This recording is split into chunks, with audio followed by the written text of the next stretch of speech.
주신 말씀은 로마서 8장 26절에서 30절까지의 말씀입니다. 로마서 8장 26절에서 30절까지의 말씀을 제가 봉독해드리겠습니다. 이와 같이 성령도 우리의 연약함을 도우시나니 우리는 마땅히 기도할 바를 알지 못하나 오직 성령이 말할 수 없는 탄식으로 우리를 위하여 친히 간구하시느니라. 마음을 살피시는 이가 성령의 생각을 아시나니 이는 성령이 하나님의 뜻대로 성도를 위하여 간구하심이니라. 우리가 알거니와 하나님을 사랑하는 자 곧 그의 뜻대로 부르심을 입은 자들에게는 모든 것이 합력하여 선을 이루느니라. 하나님이 미리 하신 자들을 또한 그 아들의 형상을 본받게 하기 위하여 미리 정하셨으니 이는 그로 많은 형제 중에서 맏아들이 되게 하려 하심이니라. 또 미리 정하신 그들을 또한 부르시고 부르신 그들을 또한 의롭다 하시고 의롭다 하신 그들을 또한 영화롭게 하셨느니라. 아멘. 이 시간 박영철 담임목사님께서 응답과 교신이라는 영어로 Likewise, the Spirit helps us in our weakness, for we do not know what to pray for as we ought, but the Spirit Himself intercedes for us with groaning too deep for words. And He who searches heart knows what is the mind of the Spirit, because the Spirit intercedes for the saints according to the will of God. And we know that for those who love God, all things work together for good, for those who are called according to His purpose. For those whom He foreknew, He also predestined to be conformed to the image of His Son, in order that He might be the firstborn among many brothers. And those whom He predestined, He also called, and those whom He called, He also justified, and those whom He justified, He also glorified. Amen. 이 시간 우리 박영철 담임목사님께서 응답과 교신이라는 제목으로 하나님의 말씀을 전해 주시겠습니다.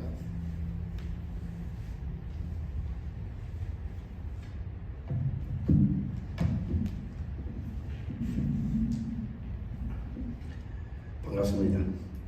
마이크를 통하니까 좀 괜찮은 것 같긴 하네요. 목소리가 이렇게 가라앉아서 죄송합니다. 듣기 거북하시더라도 목소리에 집중하지 마시고 내용에 집중하셔서 그 내용 속에서 은혜를 받으시기 바랍니다. 제가 어제 8시간을 말을 하고 나니까 목소리가 이렇게 막 잠겼어요. 오랜만에 골본 가면서 오면서 골본에서 또 다른 곳에서 이렇게 그런데 이렇게 말씀을 전하는 데는 크게 뭐 지장은 없는 것 같아요.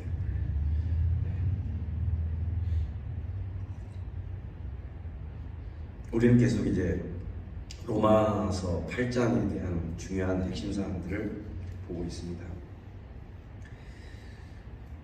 로마서 오늘 말씀 좀 이따 띄워주시고 지난주에 이제 가장 중요한 포인트 오늘 말씀하고 좀 연결된 말씀이 이제 하나가 있어요.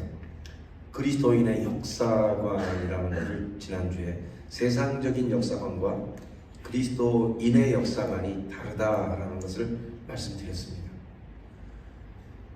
세상적인 역사관에 대해서는 뭐 굳이 여러분들이 다시 설명할 필요 없고 그리스도인의 역사관은 종말론적인 역사관이다라는 거 기억하실 거예요. 그것은 기준이 인간이 아니라 하나님이시다라는 겁니다. 그리고 오늘이 기준이 아니고 장차 맞이하게 될 그날, 우리가 주님 앞에 서는 그날이 기준이 된다는 거예요. 다시 말하면 하나님이 정하신 그날을 기점으로 해서 오늘을 역으로 바라보는 거예요. 그것이 바로 종말론적인 역사관이에요. 그것을 한 3가지로 해석을 해보면 그 종말의 날에 내가 하나님 앞에 서서 지금을 바라볼 때 오늘 나의 모습은 지금 어떻게 살고 있는가? 그 순간 내가 하나님 앞에 섰을 때 후회가 없으려면 오늘 내가 어떻게 또 살아가야 되는가? 그리고 그날 그 자리에 서볼 때 오늘 나에게 주어진 지금 현재 이 고난은 나에게 어떤 의미가 있는가? 이것을 한번 해석해 보는 거예요.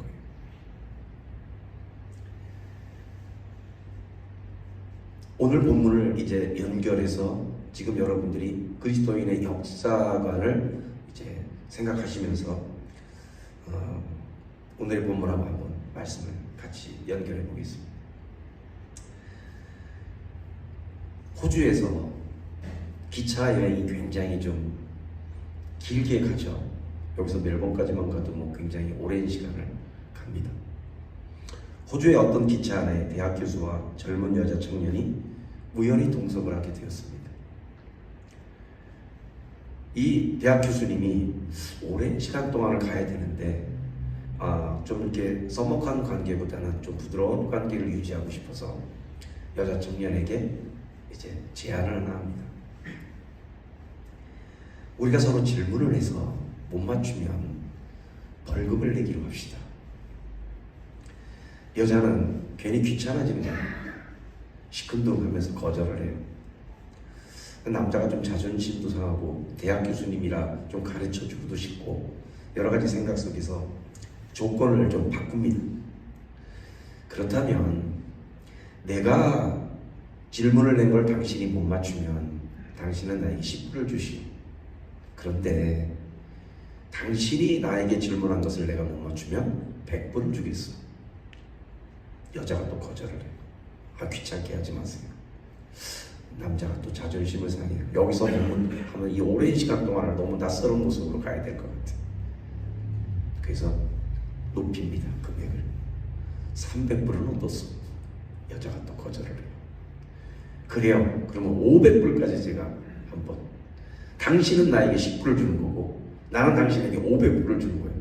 이거 너무 얼마나 좋은 기회가 아닙니까? 여자가 가만히 생각해 보니까 귀찮기도 하고 500불이라는 이 돈에 이제 관심이 생겼어요. 네, 알겠습니다. 남자가 질문을 해요. 이 교수님의 질문은 지구에서 바다를 빼고 육지의 크기가 면적으로 따질 때 얼마만큼 됩니까? 여자가 말없이 10불을 건네줍니다. 그리고 교수님이 여자에게 질문을 하라고 해요. 여자가 질문을 합니다. 빨간 공 안에 검은 삼각형이 7개가 있는 것은 무엇입니까? 근데 이제 곧 제가 이제 하나 빠뜨린 게 있는데 500불을 제안을 하면서 이 교수님이 이제 하나 조건을 제시를 해요. 찬스를 2개를 쓸 수 있게 해달라. 첫 번째 찬스는 친구 찬스, 두 번째는 인터넷 검색 찬스를 쓸 수 있게 해달라. 그래서 다 이제 동의를 한 겁니다. 이 내용을 가지고 이 질문의 내용을 가지고 아무리 친구들에게 전화를 해보고 아무리 인터넷 검색을 해도 답을 찾을 수가 없는 거예요. 이 교수님은 억울한 마음으로 500불을 줍니다. 그리고 여자에게 물어봐요. 자, 그렇다면 정답을 알려주시오. 여러분들은 정답이 뭔지 알고 계시죠? 이 여자가 10불을 건네줍니다. 이해하셨죠? 교수는 자신의 지식이 높음에도 불구하고 결국 자신의 어리석음으로 낭패를 당합니다. 오늘 26절의 이 본문 속에 우리는 인생을 살아가면서 참 어리석음이 우리 안에 있다는 것을 모르고 살아요.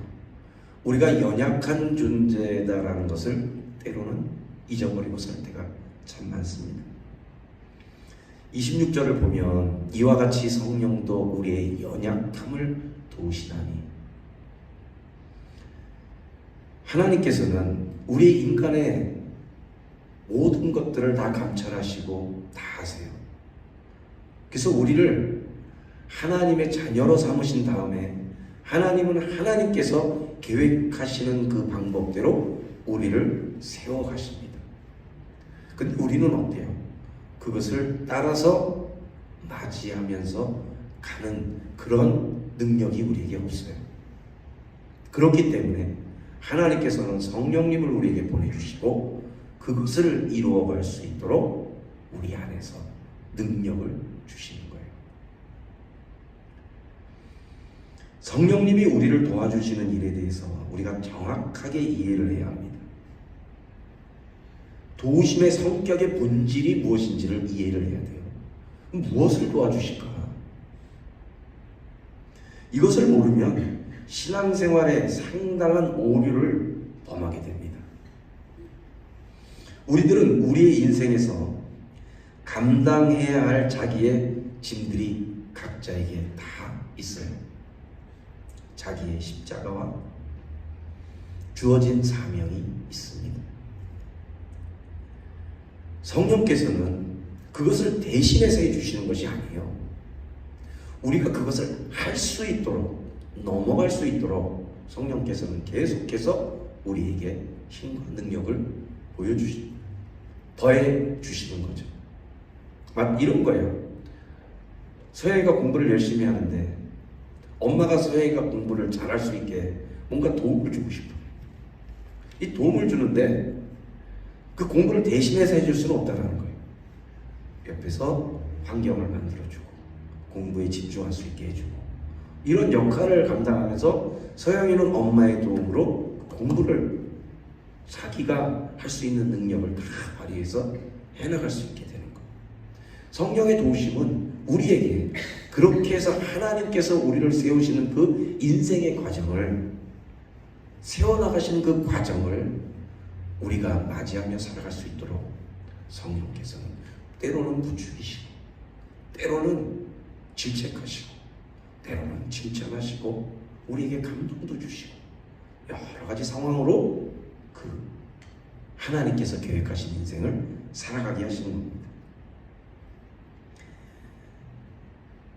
오늘 26절의 이 내용을 한번 우리가 한 목소리로 읽어볼게요. 시작.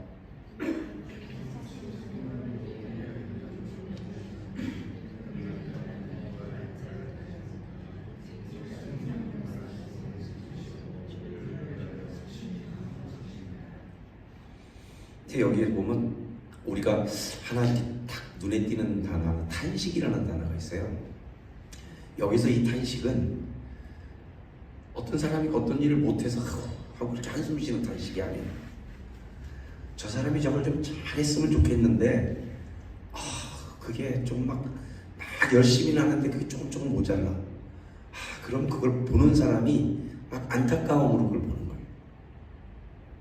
어린아이들이 걸음마를 할 때 이 삐딱삐딱하면서 한 걸음 냈다가 픽 쓰러지고 삐딱삐딱 한 걸음 쓰러 좀 이렇게 좀 서 있으면 되는데 이렇게 좀 안타까운 마음으로 보는 그 탄식이에요. 우리는 연약한 존재라고 성경에서는 얘기를 하는데 이 연약한 존재다라고 얘기하는 것에 기도하고 연결을 해서 얘기를 합니다. 우리는 마땅히 기도할 바를 알지 못하나 우리는 연약한 존재이기 때문에 기도할 바를 알지 못해요. 성령께서는 탄식함으로 우리에게 그 기도를 대신해서 하나님 앞에 연결시켜주는 연결고리를 만들어주세요. 근데 이거를 한번 실전적으로 한번 생각해 볼게요. 우리가 하는 기도가 어떤 기도인가? 여러분들은 기도를 다 하시는 분들이에요. 열심히 기도들 하실 거예요. 집에서나 일터에서나 교회에서 나와서 어느 장소에서든지 여러분들은 각자 나름의 기도를 합니다. 그리고 또 여러분들은 전부 다 동일하게 응답을 기다리고 계시죠. 근데 이 응답에 연약함이 있어요. 이 응답이 뭐예요? 기도를 하면 내가 응답받고 싶은 것이 있는 게 우리들의 모습이죠. 그런데 그 응답이 내가 원하는 방법이 되기를 원하는 게 문제라는 거예요. 우린 그것도 다 알아요. 하지만 그걸 고치지 못해. 그러기 때문에 연약하더라는 거예요. 인생을 살아가는데 중요한 두 가지 초점이 있습니다. 첫 번째는 내가 원하는 인생을 살아가는 거예요. 여러분들은 다 그런 인생을 꿈꾸고 계실 겁니다. 행복하겠죠? 그런데 내가 맞이하며 살아가야 하는 인생이 있다라는 거예요. 내가 원하는 인생, 내가 맞이해야 하는 인생, 이 두 가지 인생은 다르게 형성이 돼요. 이 두 개의 초점이 다르게 인식되는 시각으로 우리의 인생을 바라봐야 돼요. 거기에서 기도의 초점들이 바뀌기 시작할 겁니다. 먼저 응답이라는 단어에는 단어가 갖고 있는 뜻이, 응답이라는 단어는 혼자 내가 뭔가를 하고 응답을 내 스스로 내리는 게 아니에요. 그죠? 응답이라는 단어의 뜻에서 관계가 형성된 단어예요. 내가 누구를 대상으로 어떤 것을 질문을 하면 또는 기도를 하면 그것에 대해서 대답을 하는 분이 계시다는 거죠. 그래서 관계적인 단어예요. 요구하는 나, 그리고 답을 주시는 하나님, 이게 기도예요. 근데 여기에 우리가 이제 하나 분명히 기억해야 되는 것은, 기도하는 것은 나의 영역이지만 대답하는 것은 하나님의 영역이다라는 거예요. 그것은 하나님의 몫이라는 거예요. 이 땅 가운데 하나님께서 역사하심이 나타난 것은, 하나님은 항상 하나님의 계획을 세우시고 하나님의 목적을 이루어 가시는데, 그 일을 이루어 가시는 것은 하나님의 사람을 통해서 그 일을 이루어 가십니다. 그러기 위해서는 먼저 그 사람을 세워야 해요. 그 사람이 자기의 생각으로 하나님의 일을 할 수가 없어요. 하나님의 생각을 온전히 깨달아 알아야 돼요. 그리고 그 하나님의 일을 해 나가야 됩니다. 그러기 위해서는 나의 연약함이 이제 올바름으로 올라가기 위해서는 반드시 훈련의 시간이 필요하게 된다는 거예요. 이 훈련이 없이는 하나님의 마음과 하나님의 사람으로서 세상 가운데 하나님의 일을 할 수가 없어요. 우리는 그렇게 연약한 존재들이다라는 겁니다. 그렇게 훈련이 시작될 때 이제부터는 나의 생각과는 다른 삶이 나의 삶 속에 나타나기 시작합니다. 그런데 우리의 기도가 계속 내가 원하는 인생을 살겠다고, 내가 원하는 응답만 바라고 있다면 하나님의 나의 삶에 주어지는 그 훈련은 계속 되겠죠. 빨리 훈련을 벗어나서 하나님의 뜻 가운데 사명을 이루고 세상 가운데 하나님의 뜻을 이루고 나를 통하여 이루어가시는 하나님의 나라를, 하나님께서 이루어가시는 그 마음을 내가 이루어드려야 되는데 나는 계속 훈련의 인생을 살아갈 뿐이라는 거예요. 이사야 55장 8절 9절에 보면 이런 말씀이 있습니다. 우리가 한번 다 함께 읽어볼게요. 시작.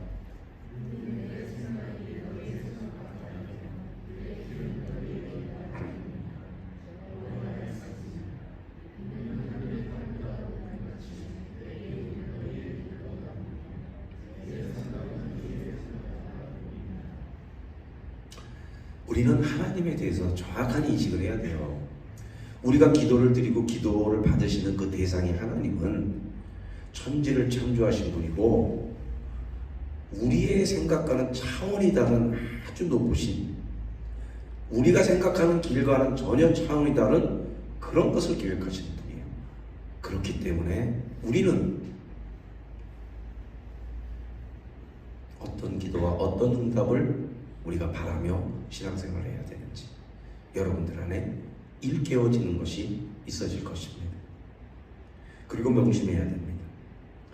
응답은 반드시 이루어진다는 것을, 그러니까 응답은 반드시 이루어진다는 거예요. 하나님께서는 우리가 하는 그 기도를 반드시 응답해 주세요. 내가 원하는 방법이 아니고 하나님이 크신 뜻으로. 그래서 때로는 거절, 때로는 침묵, 이런 방법으로 하나님의 응답이 우리에게 주어진다는 거죠. 성경 속의 신앙의 위대한 인물들, 그리고 하나님이 사용하시는 사람들의 특징은 모두 이 훈련을 다 통과한 사람들이에요. 훈련을 통해서 자기의 뜻대로가 아닌 하나님의 뜻대로 인생을 살고 세상에 하나님 나라의 영향력을 끼친 사람들이 성경에 소개되고 있는 거예요. 주기도문 속에 우리는 얘기하죠. 하나님의 뜻이 이 땅 가운데 이루어지기를 원합니다. 그 뜻이 이루어질 때 나의 뜻이 이루어지는 삶을 살아가는 것이 하나님이 우리에게 응답하시는 방법이라는 거예요. 오늘은 조금 말씀을 좀 간단하게 27절은 생략하고 28절, 오늘 가장 중요한 요절은 26절, 28절, 그 중에서도 28절이 가장 중요한 요절입니다. 28절의 말씀을 한번 읽어보겠습니다. 시작.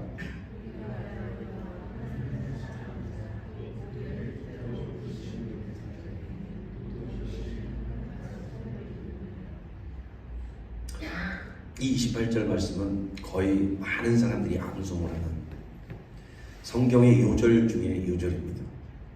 우리가 알거니와 하나님을 사랑하는 자, 곧 그의 뜻대로 부르심을 입은 자들에게는 모든 것이 합력하여 선을 이루느니라. 굉장히 이 말씀 안에 담겨져 있는 깊이 있는 하나님의 은혜와 사랑과 우리들의 삶에 나타나는 하나님께서 계획하시니 이 안에 모든 것이 녹아져 있어요.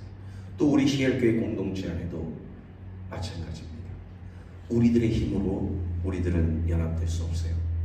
성령의 힘으로 우리가 연합을 이룰 수 있습니다. 이 28절의 말씀을 한 두 가지 예화를 여러분들이 비교를 한번 해보게 말씀드릴게요. 첫 번째 예화는 이스라엘의 순회 선교사 한 사람이 나귀를 타고 다니면서 언제나 하나님의 말씀을 전하는 일을 참 즐거워했습니다. 그 선교사는 언제나 나귀를 타고 다닐 때 수탉 한 마리와 등불과 천막을 소유하고 다녔습니다. 어느 날 한 마을에 들어가서 하나님의 말씀을 전하게 됩니다. 그런데 그 마을에 누구도 그 선교사님을 초청해서 쉬게 해주는 사람들이 없었습니다. 이 선교사님은 마음에 쓸쓸함을 갖고 동굴 밖으로 나갑니다. 그리고 자기가 갖고 있는 천막을 치고 나귀를 밖에 나무에 매달아 놓고 그리고 천막에서 유숙을 합니다. 오늘은 하나님의 말씀을 좀 깊이 있게 읽으며 오늘 밤을 보내야겠다라고 등불을 켭니다. 그런데 갑자기 바람이 불어와요. 등불이 넘어져서 기름이 다 쏟아집니다. 오늘은 참 되는 일이 없네. 왜 이렇게 아침부터 계속 이렇게 험한 일만 일어날까? 근데 밖에 소란한 소리가 들려서 나가봤더니 도둑들이 와서 나귀를 훔쳐간 거예요. 야, 정말 짜증난다. 너무 힘들다. 오늘은 그냥 잠이나 좀 푹 자고 내일 아침에 일찍 일어나서 말씀을 보고 또 다른 동네에 가서 말씀을 전해야겠다 라고 잠이 듭니다. 아침에 일찍 일어나려고 했던 이 선교사님은 해가 중천에 떴을 때 일어나게 돼요. 아니 어떻게 이런 일이 있지? 살펴보니까 닭도 없어졌어요. 너무나 큰 실망하는 마음에 오늘 하루는 진짜 되는 일이었구나. 아침이나 먹어야겠다. 그리고 마을 안으로 들어갑니다. 깜짝 놀라는 일이 벌어졌어요. 그 마을 안에 도적대들이 들어와서 마을 사람들을 굉장히 많이 다치게 하고 잡아가고 물건을 부수고 힘든 상황을 맞이하게 했어요. 그때 이 선교사님이 생각을 해요. 만약 내가 여기서 잤으면 나도 참 몹쓸 짓을 당할 뻔했구나. 또 동구 밖에 있을 때도 나귀가 만약에 그런 모습을 보고 울부짖었다면 또 그들이 나를 봐서 또 등불이 켜져 있는 것을 그들이 보았다면 닭이 울었다면 이 모든 것 하나하나가 다 하나님의 계획하심으로 이루어져서 나의 모든 것이 하나님의 은혜 속에서 되었구나 라는 고백을 하고 하나님 앞에 감사 기도를 드립니다. 또 다른 이야기 하나를 여러분들에게 이 두 가지 얘기를 비교 한번 해보시라는 거예요. 여러분들이 굉장히 잘 아는 이야기예요. 이것은 내가 굳이 여러분들에게 설명을 안 해도 되는 이야기입니다. 인생 새옹지마라고 얘기를 해요. 근데 우리 청년들은 잘 모를 것 같아서 제가 새옹지마 얘기를 좀 해드릴게요. 인생은 새옹지마라는 말이 있습니다. 그 새옹지마라는 말은 중국의 어떤 시골 마을에 세옹이라는 노인이 있었는데 이 노인의 말로 일어나는 일에 대해서 인생은 바로 이런 것과 같아 라는 것을 비교하는 말이 인생은 새옹지마다 라는 얘기를 해요. 그럼 그 새옹지마가 무슨 뜻을 갖고 있는가? 이 세옹이라는 노인에게 말이 있었는데 어느 날 이 말이 울타리를 넘어서 도망을 갑니다. 마을 사람들이 와서 위로를 해줘요. 아유, 말을 잃어버려서 어떻게 합니까? 이 세옹의 노인이 얘기를 하죠. 아, 이것이 뭐 좋은 일일지 나쁜 일일지는 지나가 봐야 알지요. 조금 지나서 며칠이 지났는데 그 말이 다른 아주 뛰어난 말을 데리고 들어와요. 마을 사람들이 또 가서 축하의 말을 전해줍니다. 아, 경사가 났네요. 너무 기쁘겠습니다. 세옹이 또 얘기를 합니다. 이것이 좋은 일인지 나쁜 일인지 지나가 봐야 알겠지요. 그 세옹에게는 외아들이 하나 있었는데 이 외아들이 새로운 그 말을 타다가 떨어져서 다리가 부러집니다. 사람들이 와서 또 위로를 해주죠. 이것이 또 좋은 일인지 나쁜 일인지는 지나가 봐야죠. 그때 그 나라에 전쟁이 일어납니다. 징집이 이루어지는데 이 아들은 다리가 부러져서 징집이 되지 않아요. 지금 이 이야기가 뭐예요? 세상을 살아가는 이치가 이 새옹지마 속에 다 담겨있다라고 생각을 해서 사람들은 인생은 새옹지마와 같다라고 얘기를 해요.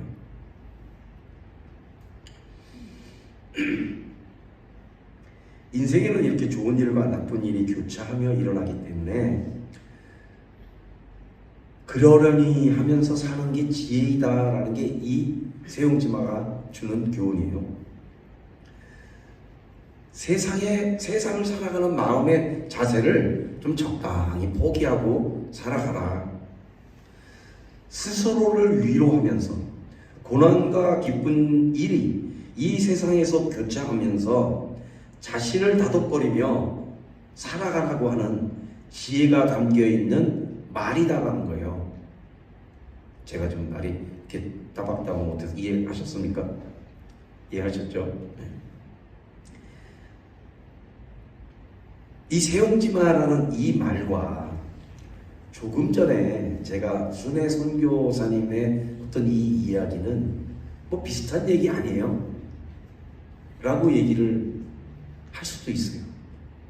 근데 많이 다릅니다.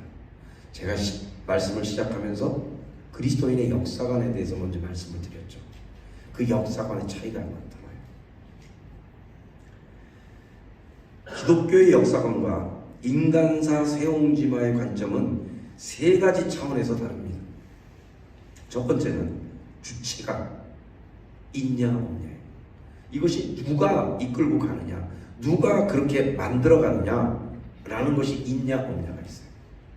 두 번째는 목적과 결과가 분명하게 나타나느냐 불확실하냐, 이것이 있습니다.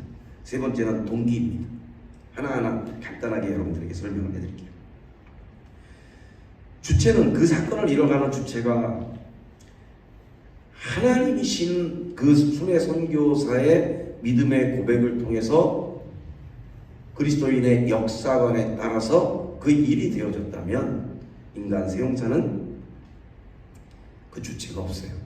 지나가 봐야 알고 이렇게 될 수도 있고 저렇게 될 수도 있고. 그리고 목적과 결과가, 세옹지마는 불투명합니다.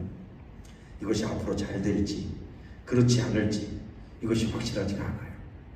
그런데 기독교의 세계관, 기독교의 역사관은 구원과 영광의 미래가 보장되어 있다는 거예요. 하나님께서는 분명히 말씀하셔서 구원과 영광의 그 길로 이끌어 가시겠다라는 분명한 목적과 결과를 말씀하셨다는 거죠. 동기도 세용지마는 그런 사건이 발생하는 동기가 명확하지가 않아요. 이것을 세상 사람들은 뭐라 그래요? 아, 우연히 참 좋은 일이 발생했네요. 아, 당신은 참 운명이 참 좋은 것 같아요. 팔자가 참 좋네요. 우리는 그냥 이것들이 운이 좋았다, 우연이다, 운명이다, 팔자다 라고 하면서 주체가 없이, 동기가 없이, 목적과 결과가 없이 그냥 되어져가는 상황 속에서 우리가 인정하고 살아가라 라는 게 세상 속에 있는 이치예요. 그러나 기독교의 역사관 속에는 반드시 그 사건이 있어야 한다는 거예요. 여러분들의 인생 속에 중요한 거점 하나하나가 하나님으로 인해서 세워져 가는 것들이 있어요. 나중에 장차 그곳에 섰을 때, 하나님 앞에 섰을 때 지금을 바라볼 때 이해가 가는 거예요.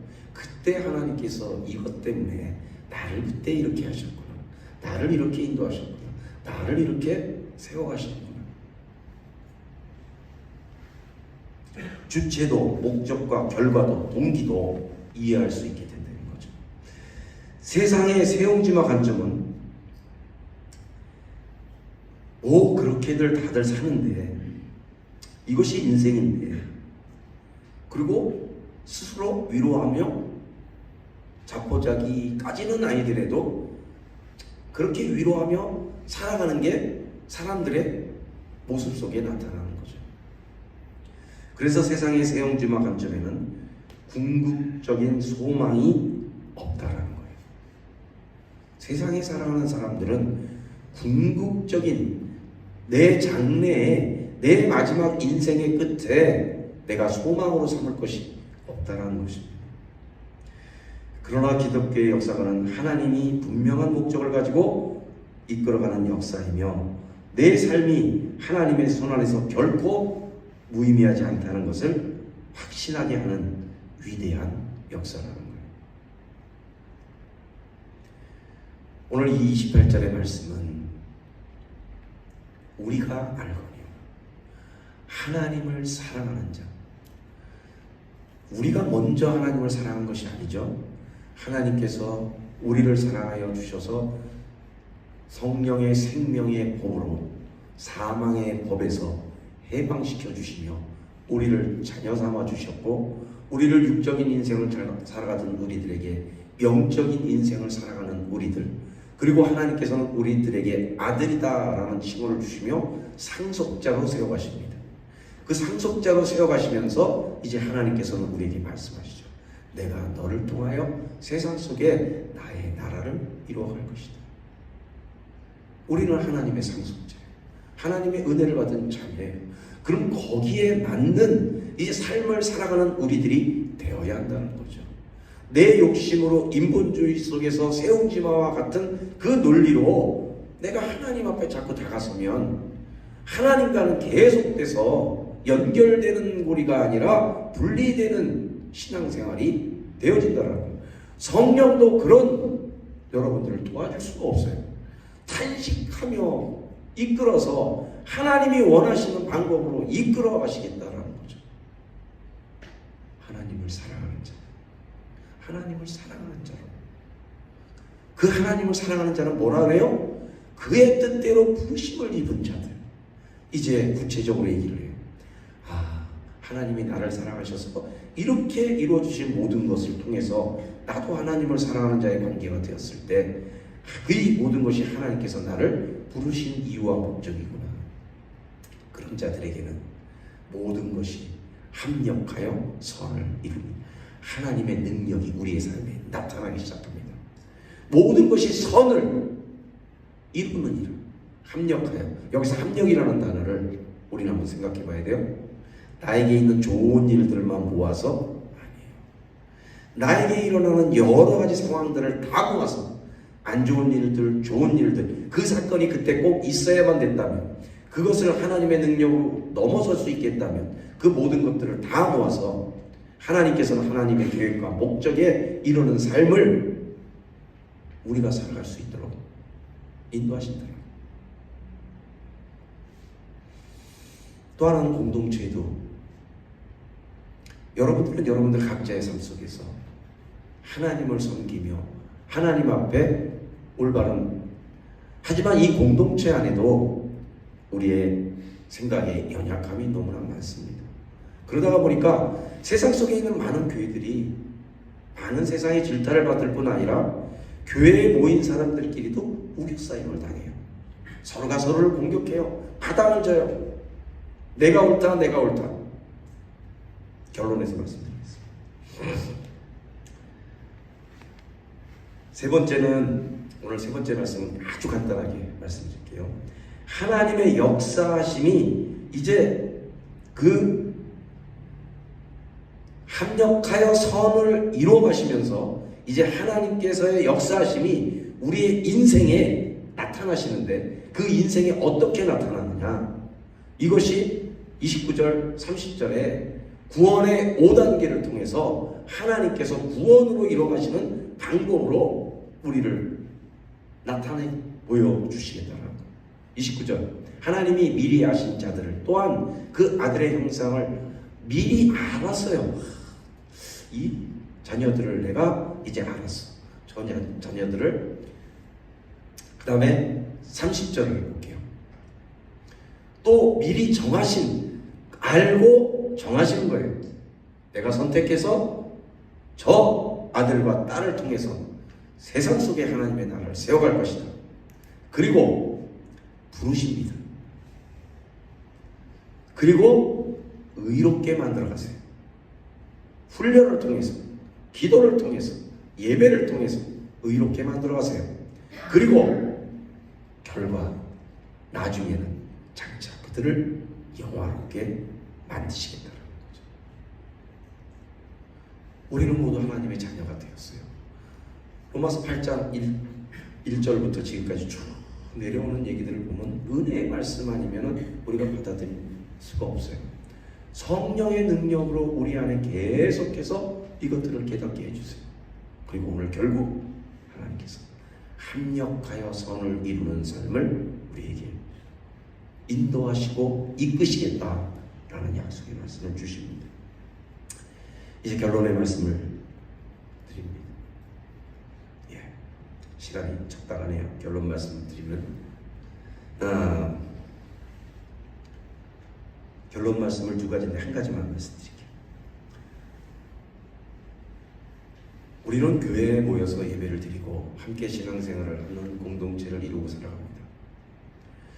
여러분들이 보시기에 이 교회의 모습이 아름답다라고 느끼는 것보다 좀 여러분들 마음에도 답답함이 느끼실 때가 많을 거예요. 교회가 대형 교회든 어떤 규모의 교회든 그 교회마다 갖고 있는 문제들이 다 있습니다. 그러다 보니까 그 문제들을 또 해결하기 위해서 그들은 자기네끼리끼리 또 모여요. 우리는 의사니까 의사들끼리만 모여서 예배드리죠. 우리는 법조인이니까 법조인들끼리만 예배드리죠.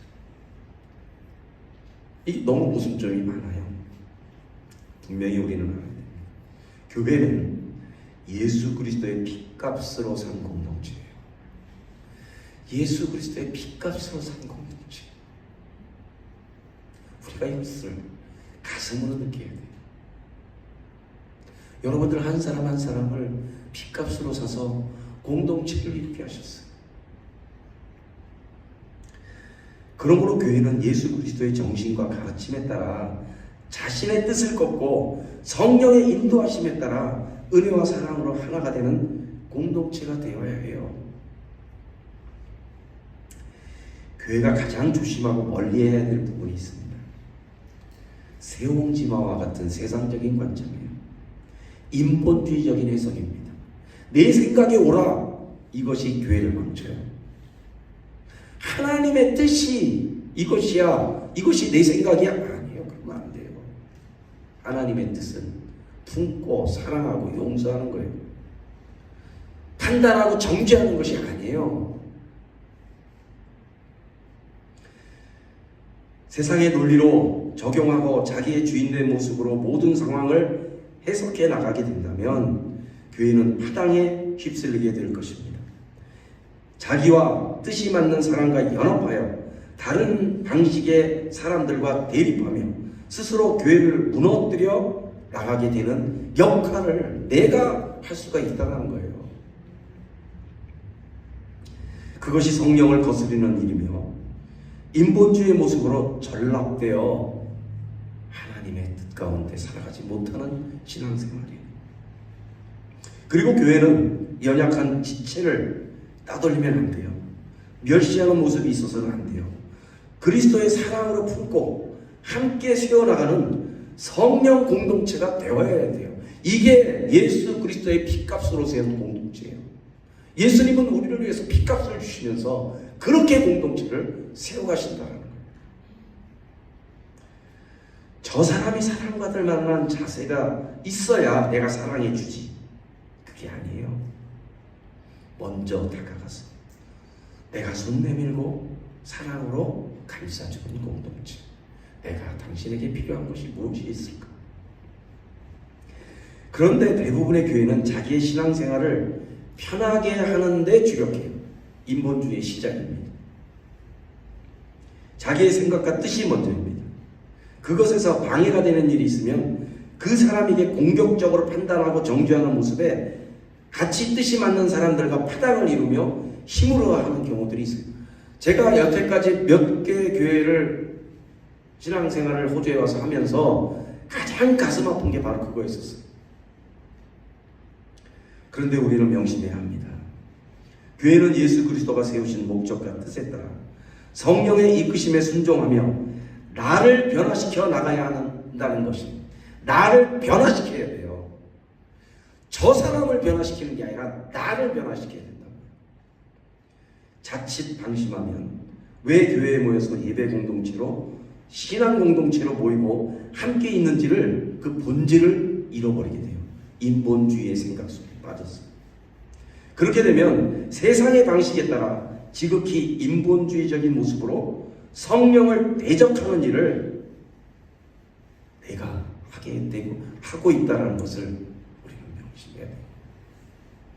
여러분들 스스로를 하나님 앞에 기도하는 모습 속에서 하나님의 응답을 하나님의 주권으로 들으십시오. 그리고 그 안에 내가 깨뜨려야 될 것들이 있다면, 나를 무너뜨릴 것들이 있다면 무너뜨리세요. 그리고 피값으로 사신 이 공동체를 하나님의 은혜와 사랑으로 섬기는데 앞장서십시오. 그것이 하나님께서 여러분들을 향하신 하나님의 뜻입니다.